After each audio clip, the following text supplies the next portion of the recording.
evening to all the aspirants. My name is Sumeet, and today as usual we'll start a session on current affairs. From now on we have completed the month of June and the first week of July has also been completed, and in today's session we'll focus on the second week of July. Is that understood? So we'll deep dive into the subject and dissect the topics purely from the government exams perspective. Right.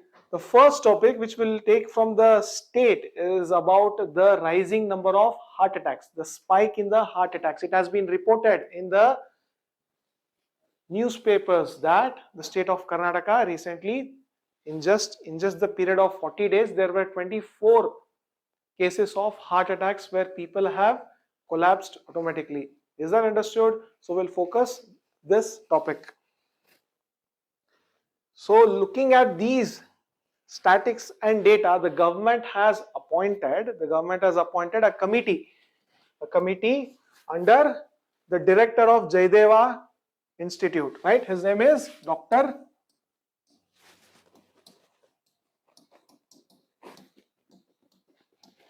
Ravindranath. Dr. Ravindranath, who is the director of Jaydeva Cardiovascular Institute, he has been appointed as a chairman of a committee, and this committee is looking into the rise in heart attacks which have been happening in the state of Karnataka. Now the preliminary inquiry of this committee has reported that the preliminary inquiry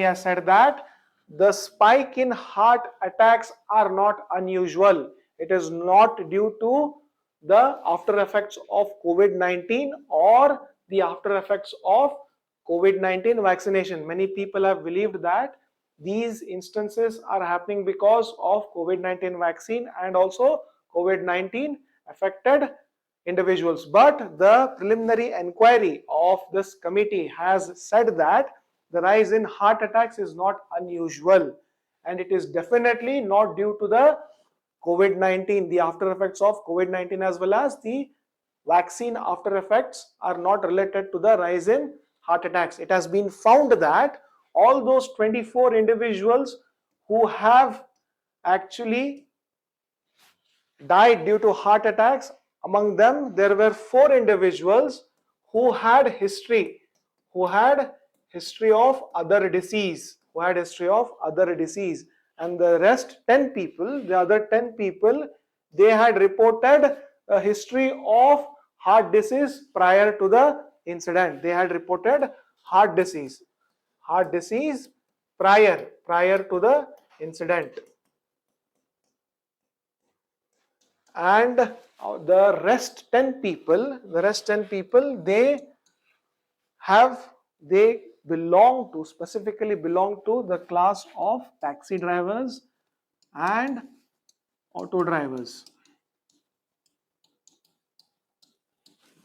And it is found that these category of people, they always are affected by such diseases, heart diseases. And why is that? The committee has also said that this is due to their lifestyles. Lifestyle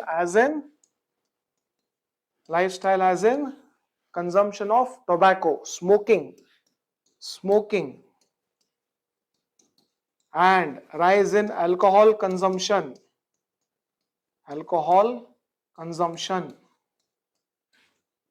as well as lack of proper sleep,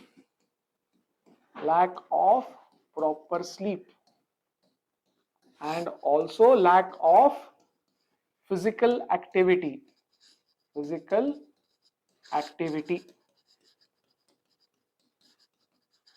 The committee has pointed out these reasons, these causes to have caused the heart attack in such individuals. Is that understood? So this is with respect to this issue which has been doing rounds in our state. Is that clear? Now we'll go to the next topic.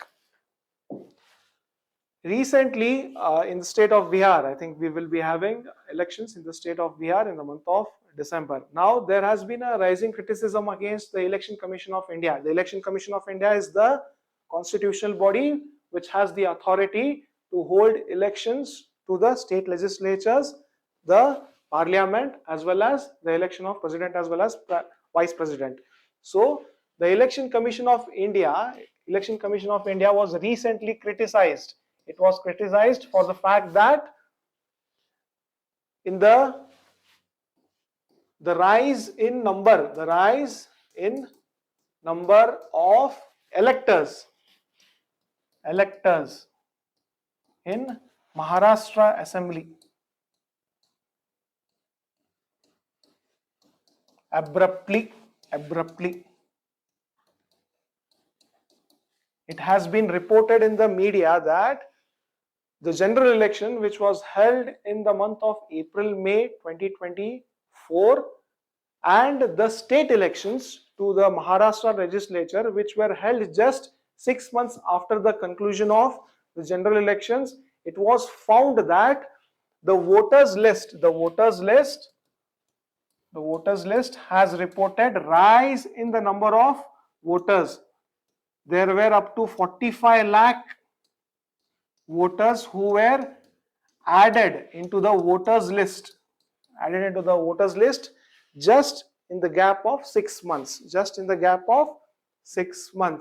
Many opposition parties have criticized the Election Commission of India, right? They have questioned Election Commission of India on the probability of getting such a high voter list in the elections. So now, looking at this criticism, the Election Commission of India has initiated special intensive revision of electoral rolls.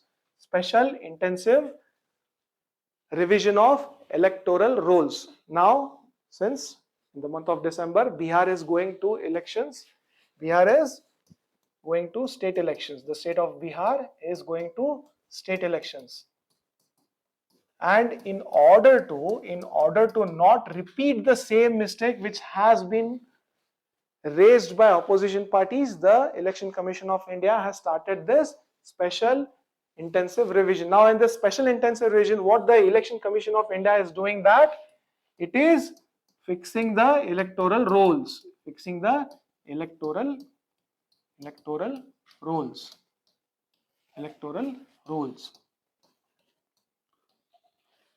Now, as per this special intensive revision, the Election Commission of India has said that the 2003 voters list, the names of people which appears in the 2003 voters list will be static, whereas those people whose names do not appear in the 2003 voters list, they will have to produce some documents, proof of residence or proof of electors. There are 11 documents as such which the ECI has recommended, and those people who would want to vote in the elections of Bihar, they will have to produce 11 types of documents, and if they produce those 11 types of documents, then only they will be able to register themselves for the elections of Bihar, for voting in the elections of Bihar. Now, this view of Election Commission of India has again been criticized by the opposition parties. And why is that? That is because, please understand, Bihar is one of the most backward states of our country, and the documents which the Election Commission of India has asked from the prospective voters are actually not available with all the voters. Please keep this thing in your mind.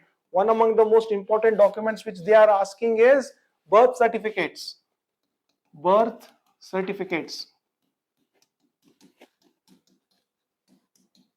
And they are also asking matriculation certificates.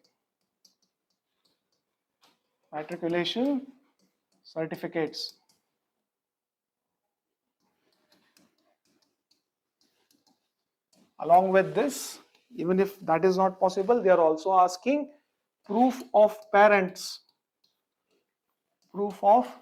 as well. Now, along with these documents, there are 9 other documents which the ECI is asking from the prospective voters. But please keep in your mind, when it comes to birth certificates, Bihar has one of the lowest number of birth registrations in the country. It has been found that only 2.6% of Bihar's population possesses birth certificates. And it has also been found that these matriculation certificate is also, the coverage of matriculation certificate is also not very high in the state of Bihar. It has been found that only 40 to 45% of Biharis have matriculation certificate with them. Please understand. Now those people who do not possess such documents, what should they do? Will they be allowed to go and vote in the polls or no? That is the question which the ECI has to answer. Now this is the criticism which has been raised by all the opposition parties, and this issue has gone to the Supreme Court, and the Supreme Court yesterday has come out with a judgment. It has opined and said in a judgment that Election Commission of India should also include Aadhaar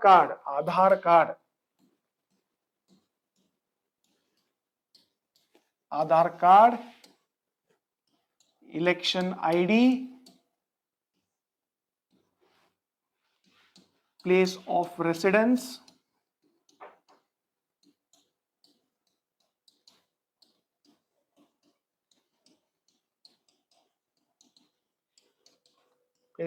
certificate. They should, the ECI, the Election Commission of India, along with those 11 documents, it should also include Aadhaar card, election ID, election voters ID, as well as the proof of residence also, in order to make the process much more easier for those people who do not possess those 11 documents which was earlier mandated by the Election Commission of India. Is that understood? So this is why the issue has been doing a lot of rounds in our national debate, right? So if this is clear, let us go to the next topic. Recently, the cabinet, the central government, the central cabinet has given a go ahead or green light to a scheme called as ELI scheme. Please understand, in this ELI scheme, E stands for employment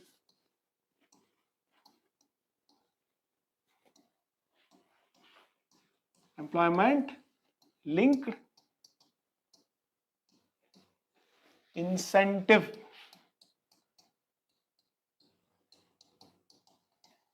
scheme. Employment linked incentive scheme. Now I hope you guys are aware that in India, unemployment is one of the biggest challenges of our country. And now in order to deal with this problem, the government has come up with ELI scheme, which is called as employment linked incentive scheme. In this scheme, incentives are provided to both the employers as well as the employee. Please keep this thing in your mind. This scheme is applicable in two parts, part 1 and part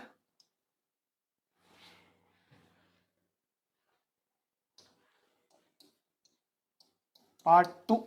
Please keep in your mind, this part 1 relates to the employers and part 2 relates to the employees. Now the government is providing incentives to both employers as well as the employees to take benefit of this scheme. Now let us look at what those benefits are. According to this scheme, the employees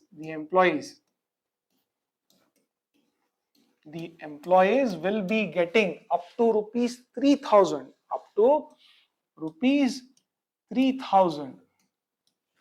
for 2 years, for hiring a recruit, for hiring a workforce, a workman or a woman for employment. And the employer, this stands for the employer. Please understand, this is not for the employees, this is for employer. And for the employees, the second part of the scheme, in this scheme, the government will be disbursing up to rupees 15,000, up to rupees 15,000, up to rupees 15,000 per recruit, up to rupees 15,000 per recruit, and this 15,000 will be disbursed in two installments. The first installment will be given after the completion of 6 months, after the completion of 6 months, and the second installment, it will be given after the completion of 12 months with financial literacy training. Please keep this thing in your mind. The second installment will be given after the completion of 12 months, after the completion of 12 months, along with financial literacy training,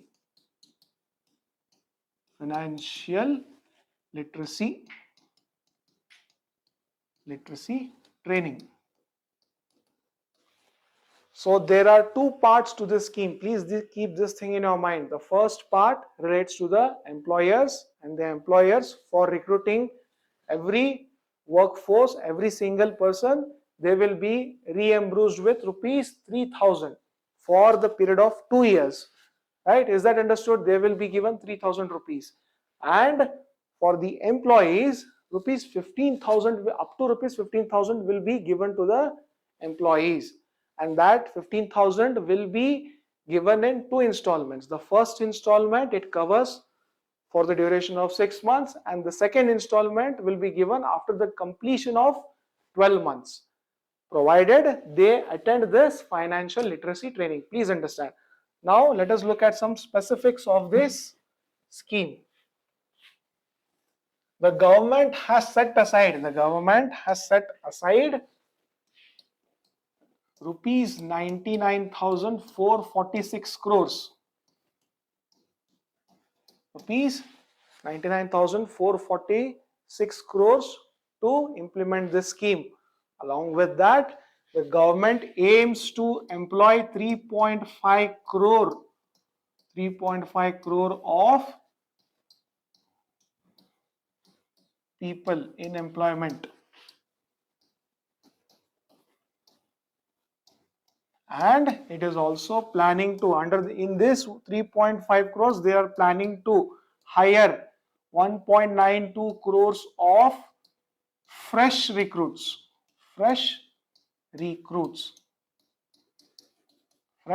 So this is with respect to the employment linked incentive scheme. Please understand, the first point is there are two parts to this scheme, and this scheme, the first part is related to the employers who will be getting 3,000 rupees for every recruitment which they do, and the second part is to the employees, and they will be given 15,000 up to rupees 15,000 as amount, and that will be disbursed in two installments. The first installment after the completion of 6 months, the second installment after the completion of 12 months with mandatory financial literacy training. And the government is investing up to 99,446 crores for this scheme, and along with that, it aims to provide employment to 3.5 crores of people, as well as in those 3.5 crores, 1.92 crores will be freshers.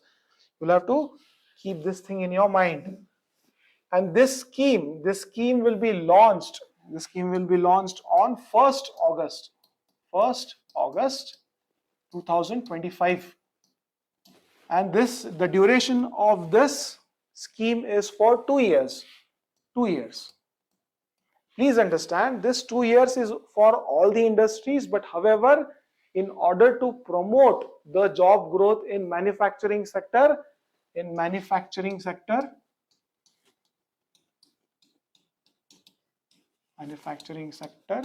order to promote job growth in manufacturing sector, this scheme has been extended to 4 years. 4 years, especially in the sectors of MSME, micro, small and medium enterprises. In order to generate jobs in MSME sector, especially manufacturing sector, this scheme has been extended up to 4 years. For other sectors, the scheme is only limited to 2 years. This you will have to keep in your mind. This is with respect to the employment linked incentive scheme, right? Okay, let's go to the next topic. The next topic is about another scheme which has been launched by the government of India, and that is RDI scheme. Let us look at what this RDI is. RDI, in RDI, R stands for research, D stands for development, and I stands for innovation. Innovation. Before explaining you about this scheme, let me give you some basic details about the research scene of India. In India, please understand, the government is spending up to 0.65% of its GDP. 0.65% of our GDP, of the GDP of India, is spent on research and development. Don't you think this number is very low? Now let us look at what other countries are spending. Please understand, in China spends 2.4% of its GDP on research and development, whereas USA spends 2.7% of its GDP. Now countries like Israel and South Korea, they spend around 4 to 5% of their GDP. Now compare numbers of these developed countries with India. Don't you think India is spending a very minuscule amount on research and development? Right. So in order to address this problem, the government has launched this RDI scheme. And this RDI scheme specifically focuses on, it also promotes the involvement of private sector. It also promotes the involvement of private sector in contributing or investing in research and development. Please keep in your mind, in India, the private sector only contributes up to 30%. The private sector only contributes 30% of research and development which is happening in India, whereas the rest 70% is contributed by the government. But in countries like China, USA, Israel, do you know what the number is? In those countries, private sector actually contributes 70%. They contribute up to 70%, whereas government contributes somewhere around 30%. The scene is totally different when compared to India, right? It is totally opposite. Now, in order to promote and also involve private sector in research and development, the government has launched this scheme. Now, let us get into the specifics of this scheme.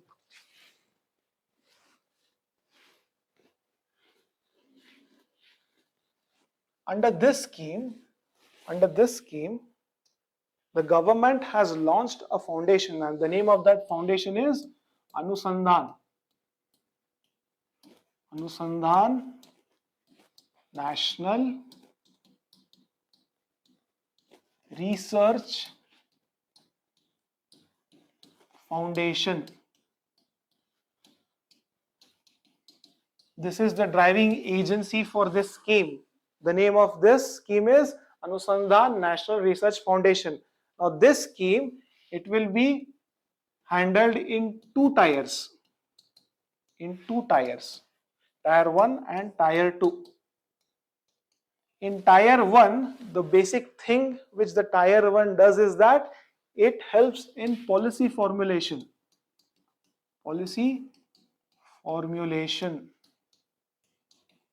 And the Tier 2, the Tier 2 consists of fund managers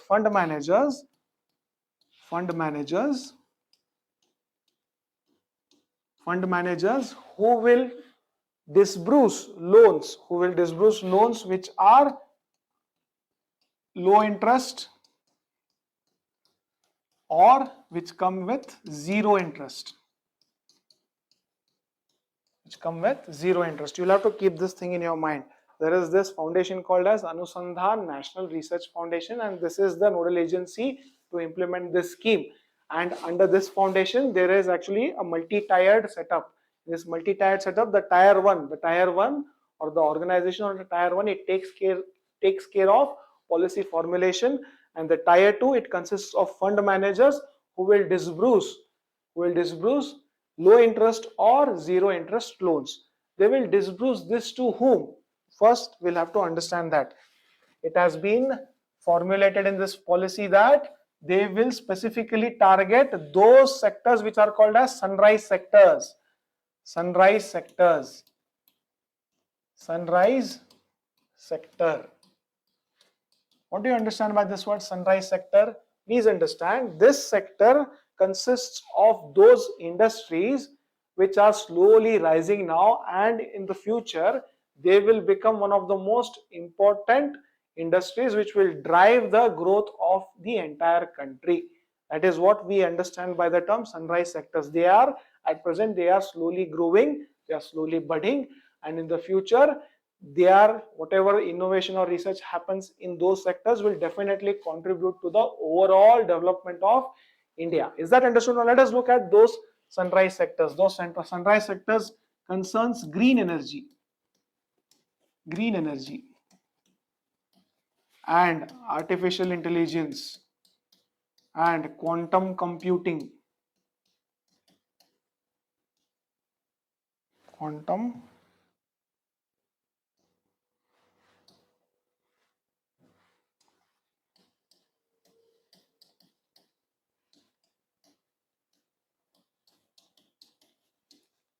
computing. Then apart from that, it is semiconductor industry. And apart from that, it also focuses on aero and defense industry, and also finally precision agriculture.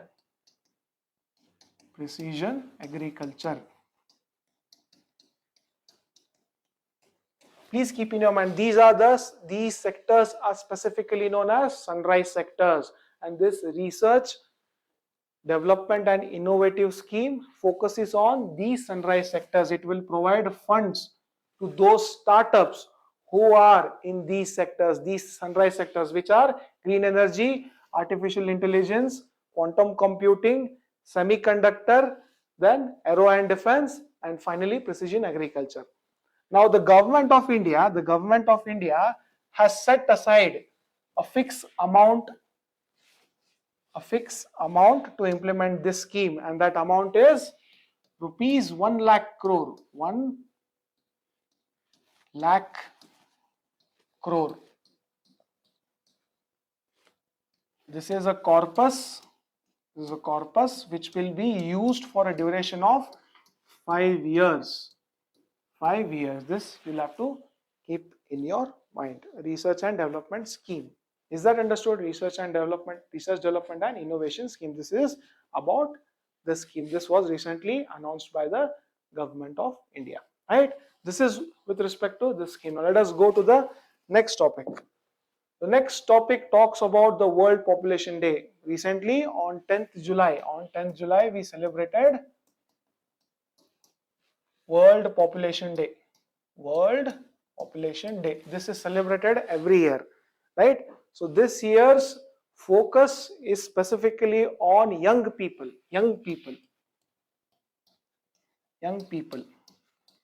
And hence this year's theme is also related to the young people. This year's theme is promoting young people to raise their families in a hopeful world. This is what the theme of this year's World Population Day is.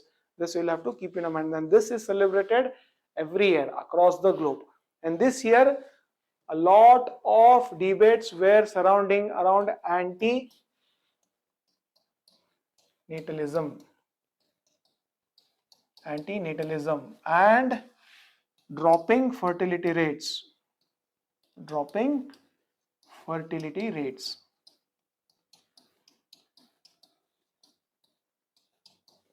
And these two issues are also related to women empowerment.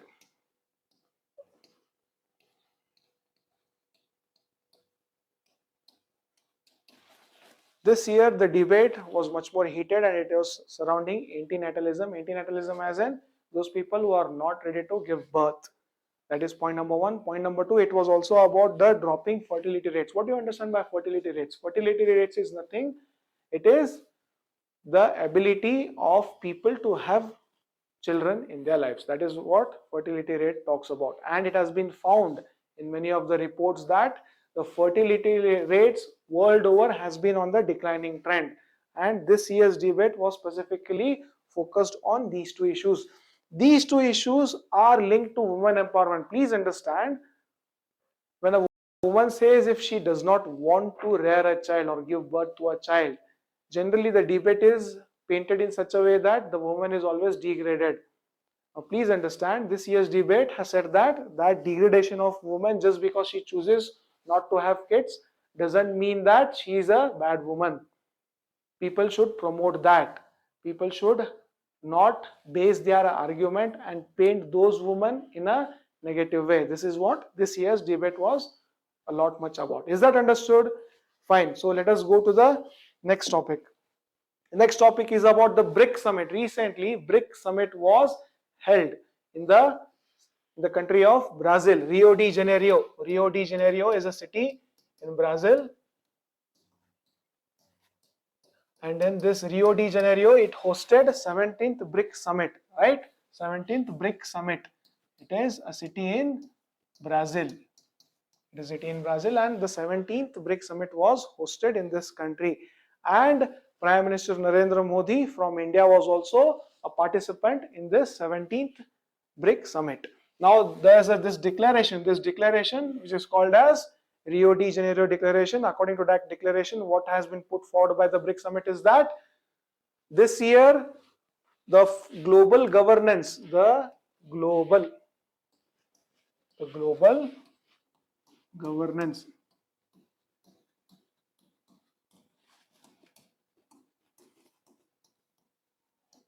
the declaration has pointedly said that the global governance system should be reformed. What do you understand by this global governance system? When I use the word global governance, what you'll have to keep in your mind is that United Nations Security Council has to be expanded. It has to be expanded and has to include countries like India and Brazil in the United Nations Security Council. This is as permanent members. You'll have to keep this thing in your mind. Include India and Brazil as permanent members. This is declaration number 1, and it is also said that the world should move towards sustainable development. Sustainable development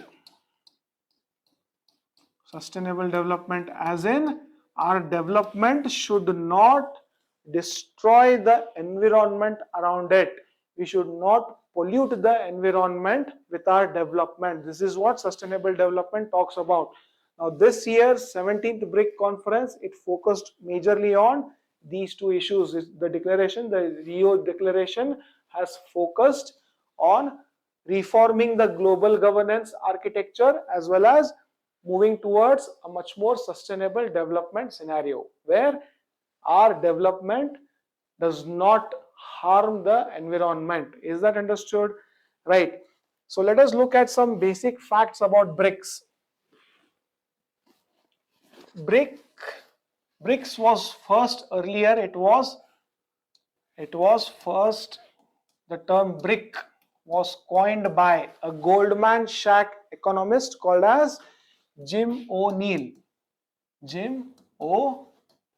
This guy coined this term called as BRIC, and he had coined this term keeping in mind the economic power of these countries. Now BRIC as in B stands for Brazil, R stands for Russia,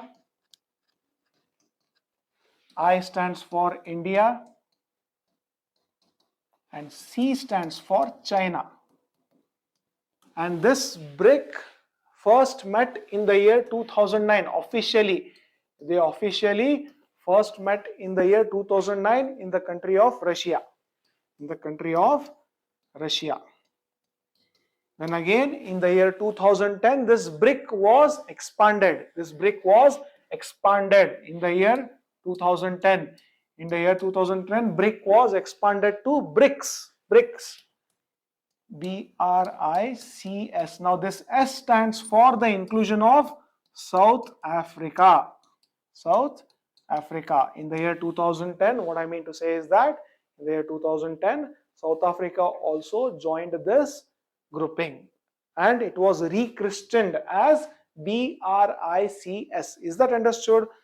Then after that, there were many countries which actually wanted to be a part of this grouping, and this grouping has now expanded to become BRICS Plus. BRICS Plus. Plus as in many new members have been added. And who are those members? Let us look into that. The new members were Egypt, then came Iran, UAE, and recently in the 17th BRIC meeting, the country of Indonesia. Indonesia was also added into this BRIC Plus grouping. Is that understood? So this is the most important development which you'll have to keep in your mind. And in this year's 7th BRIC summit, the declaration has also condemned. It has condemned the Pahalgam attacks which have taken place in the country of India, and it has also pushed forward a proposal to counter terrorism,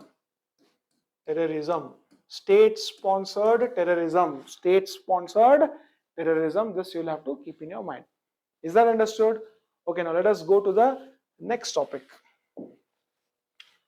Okay, recently India has won a bid to host international shooting sports in India. India will soon be hosting this year's Junior World Cup. Junior World Cup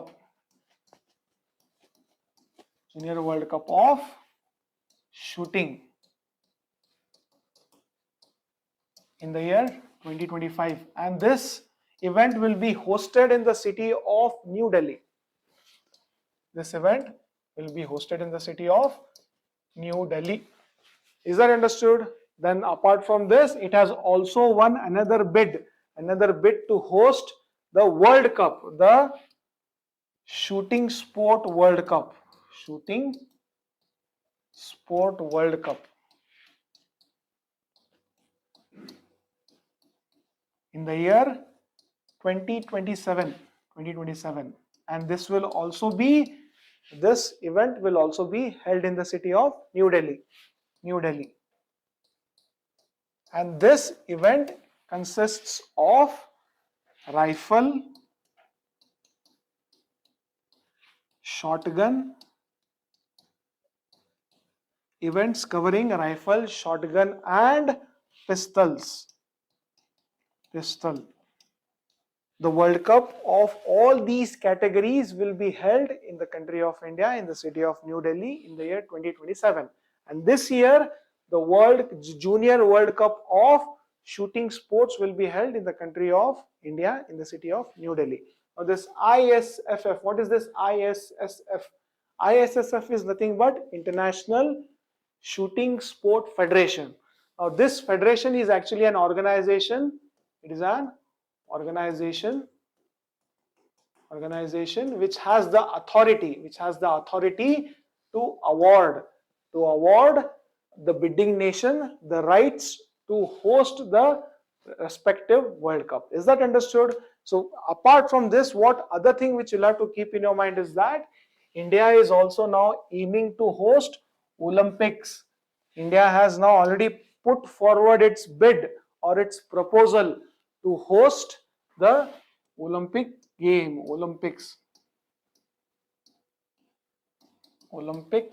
for the year 2036.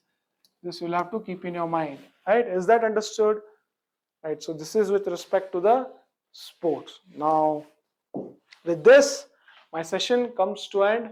Thank you so much for being a part of Classic Education, and thank you so much for being a part of this session. Thank you.